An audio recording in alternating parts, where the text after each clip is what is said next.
Mumuna pong dili niya po, ing kakatamo pong selebrasyon anyang Domingo, ing Epipanya, niya po, traditionally it is celebrated January 6, niya po. At nung lawenyo po din kakatamong kapatad karening Eastern rites, niya po, potang they celebrate Epiphany, they actually celebrate 3 feasts, niya po. It is the feast of the coming of the Magi, it is also the feast of the baptism of the Lord, and it is also the feast of the first miracle of Jesus. Metong yang aldo at lulang piyesta, tayong pagmasusyanda. Uling rening at lung areni, niya po, papaltoda, they manifest who Jesus is. Niya po. Anyapin po, Epiphania. Kaya po in the Latin rite, we actually separate the 2 feasts. Nyapin po ing piyesta na ning Epiphany, yapin niya yung pamagdatang daring Magi's, kaya ba't itang octave na after the 8th day, or on the 8th day, we celebrate actually the baptism of the Lord. Yeah? Actually, kaya katam kulang ya pa kasi alayo itang katlo, itang first miracle. Yeah po. Pero, in papalto na nini, we are in how Christ is manifesting Himself in our lives. Anya, nung lawen talay ning kaya katamong ebanghelyo ngini, mumuna sasabihan na akilala tayo nga pong Ginoo nung kalupa ng Kristo, biyasa tamong manalangin. If we know how to come to the Lord in prayer, if you would see, po, kaya tapang ebanghelyo napon, na ni karakalgewa Jesus, mo po katipa na po kanu ketang bundok, tambing-tambing ikit no ring tao, may lunos siya, anyapin tiro na lakaring dakalabagi, anyang medyo mabibengi na, alalang apangan ding tao, na anong gawa ng Jesus? He multiplied bread. At kaya rida po kanu, ining kaya katang ebanghelyo is actually a continuation of yesterday, after they have eaten, kaya rida po kanong mengan dening tao, Jesus pepasakin no kimbang kading alagad na. At iya naman pepauliano ring tao. And after all of that, sasabihan na kaya katamo, ngini manalangin ni Jesus. Ning kay puy tamo, pota pong mapagal tamo, potang dakal tamo gewa, ing mumunang mag-suffer, ing kaya katamong prayer life. Po. Dakal tamo aliwang buringgawan, magbakasyon tamo pa, may pagal tamo. Magpainawa tamo pa mo, may pagal tamo. Pero yung kutang, does it ever come to mind that sometimes we need to also rejuvenate our spiritual life? Mga di tamo pa mo, uling may pagal tamo. Ito yung sasabihan na kikatamo ng Ginoo.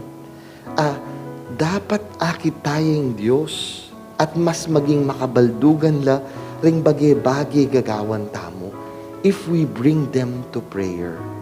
Ning kahit po, itamo biyasa tamo mga di potang bahayo yung ega na gana. Po, we always pray. Lawen nyo mo po yung pamamangan. Dakal kaya katamo, atatandanan dang mga di bahayo lamangan. Pero, di tak kaya katamo ring mga di kayari dang mengan. Po, makanyan mo naman po. Potang bayo exams, Diyos ko, ren, board exams rin, po. Gawandangan, po. Pables langan, paega na ganalangan. Before the board exams, after the board exams, no ka rin niya. Po. Anyapin po, yan yung metong karing bagay sa sabihan ng Jesus. Let us come to God, not only before things happen, but also when after the thing has happened, so that they become more meaningful. Po. And God will also energize us and actually rejuvenate us so that we will be able to do more in the future. Ito po yung panagkat, muntatamo ki nga pong Ginoo, uling magpainawa ta kaya.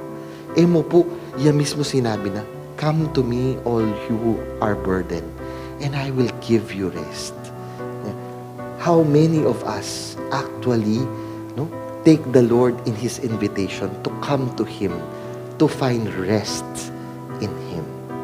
Kadwa pong bagay, dapat tamo muna manglawin king kekatamong ibanghelyo. Ning kay po tang daratangay nga pong Ginoo, lalo tamong magpanik. King biyeta mo po kasi akala natin, no? Burita mo kasi ning kay itang solusyon tamo, itang teka mabilis diling solusyon. Balata mo, the only way to get out of the problem is our way. Anyapin po po tang mga dita mo, tambing tamo sabihin kaya pong Ginoo, dapat makanining malyari apong Ginoo. As if we are commanding the Lord. Lawin niyo po kening kay kakatamong ibanghelyo. Anya po kanong daratang yung Ginoo, may nga takutan la. Balada multuya. Pero actually, the Lord was coming to them because they were already having a problem. Nano po yung problema da? Magkasakit lang mamakse. Anyapin daratang yung nga pong Ginoo. Pero po, anyang akit de, may takutan la. Sana po, ini mo naman yung metong tamong lawin king biyeta mo. Sometimes, the things that we think to be complications in life, the things that we see as problems in life, po, ning kay kanya pala akiting hapong Ginoo. Ating kami pong metong family friend, atin la pong anak, special child po. So, niya pong minsan, daramdaman ko pong misasabi, atin la pong kasabing aliwang friend. Kaya ba't sabi ng makanya nining kakaluguran da rin ng family friend niya na makanano kayo mag-cope up? Kasi nga ng makanyan, kasakit siguro ni itang makanano yung sisese nining kaya kayong anak. Baliw po, itang response na nitang pengaring babae, what caught my attention was, sabi ng makanyan, ay, yaning swerte mi. Yaning swerte mi. Regalo na kaya kami ni ngapong Ginoo yan. Yaning swerte mi, iyang regalo na ni ngapong Ginoo kaya kami yan. Nang kayo po, makanyan tamo king kaya katambi. We see things as complications. We see things as burdens. Pero in truth, the gift of God is actually in these things. Anyapin po, dapat pakalawin tala. Pota we miss the opportunity of actually recognizing the Lord in the situations that we are in. Kung minsan, lagi nating tinatanong, Lord, bakit ganito? Bakit ako pa? Bakit ganyan-ganyan? Napakaraming bakit natin sa ating buhay. Pero baka naman ang sagot, simple lang. Tumingin ka dahil nandyan si Lord. Tumingin ka dahil nandyan ang Diyos. You just need to recognize the giftedness that you have in the present situation. Baka hindi mo lang nakikita, hindi mo lang na babanaag ang mukha ng Diyos, pero nandyan siya. Hindi multo ang dumarating, hindi nakakatakot ang dumarating. Ang Diyos ang dumarating. Katlo, thirdly, my dear friends, sabi ng ating ibanghelyo, nakakamanghato. After seeing the Lord walk over the waters, after seeing Him, and recognizing Him, they thought He was a ghost. Sabi ng ating ibanghelyo, uling ede pa aintindihan ing kabalduganing tinape, ni ede pa aubot isipan.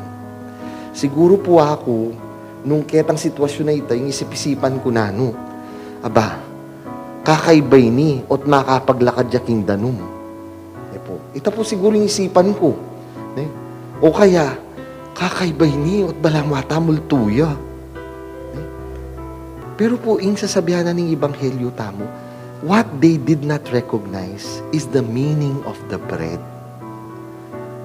Itang tinapi, itang Ibanghelyo napon. Bakit nano po waring king tinapi? Puta mo naman po, tamo yung problema tamo. We do not get the meaning of the bread. Tamo akwang aintindihan ing kabaldugan na ning tinapi. Nano po waring kabaldugan ning tinapi? ing tinaping pisasabyan kini, alang aliwano ni Kristo, at alang aliwano ni ing Eucharistia. Christ is always there for us in the bread and wine of the Eucharist. And sasabihan na kaya katamo, nano po, kayo tatakot. Do not be afraid because the Lord will always be there for you in the bread that you receive in the Eucharist. That is the beauty of our faith as Catholics. Naitamo, balutamo, eya mamalis, eya mamako, ingapong Gino. Uling atsuyang atsu, king tinape. At ing tinaping ini, taya lalon. We do not just see this bread. We actually eat this bread. And He becomes a part of us. Maging parti tayo nga pong Gino. Anya, dapat tamo tatakot. Tamo dapat mababalisa. Agyang potang kakabayat ng tamo. Balu tamo. Ing Diyos, nakatamo paborin. Baluyo po, karing aliwang tao, it is funny that we celebrate the Feast of the Black Nazarene or the Translation during this time.